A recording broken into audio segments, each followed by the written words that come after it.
কোনো কিছু ছাড়াই আপনারাও আমার মতো পর্তুলিকার চারা বানাতে পারবেন। একদমই তাই, আপনারাও চাইলে কোনো কিছু ছাড়াই এরকম পর্তুলিকার চারা বানাতে পারেন। বেসিক্যালি পর্তুলিকার চারা বানানোর জন্য কিছুই লাগে না, জাস্ট একটা ডাল ভেঙে বসালেই আপনারা চারা পেয়ে যাবেন এর থেকে। সো হে এভরিওয়ান, আমি আলফা। তো আবারও একটা নতুন গার্ডেনিংয়ের ভিডিও নিয়ে চলে এসেছি আপনাদের সঙ্গে শেয়ার করতে। তো আজকে আমি শেয়ার করব আপনাদের সঙ্গে পর্তুলিকার কিছু টিপস। পর্তুলিকার অনেক রকম ভ্যারাইটি আছে, তো আপনারা চাইলে কোথাও থেকে কালেক্ট করতে পারেন বা বাজার থেকে কিনেও আনতে পারেন। খুব একটা বেশি যত্নও লাগে না এই গাছের। আমি এখানে কিছু পর্তুলিকার ডাল ভেঙে নিয়েছি, আপনারা চাইলে মাটিতেও বসাতে পারেন, আবার আমার মতো চাইলে বালিতে বসাতে পারেন। বসিয়েই কিছুদিন জল দিলেই এর চারা তৈরি হয়ে যাবে।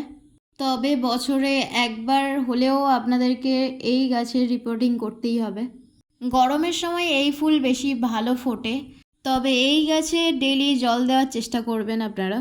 এখানে আমি কোনো রুট হরমোন বা অ্যালোভেরা জেল কিছু ইউজ করিনি, জাস্ট বালিতে বসিয়ে দিয়েছি আর আমি জল দেব, এতেই আমার চারা তৈরি হয়ে যাবে। আপনারাও চাইলে এরকমভাবে চারা তৈরি করতে পারেন, আপনাদেরও 100% চারা হবে। তো আজকে ভিডিওটা এই পর্যন্ত, দেখা হচ্ছে নেক্সট কোনো ভিডিওতে। টাটা।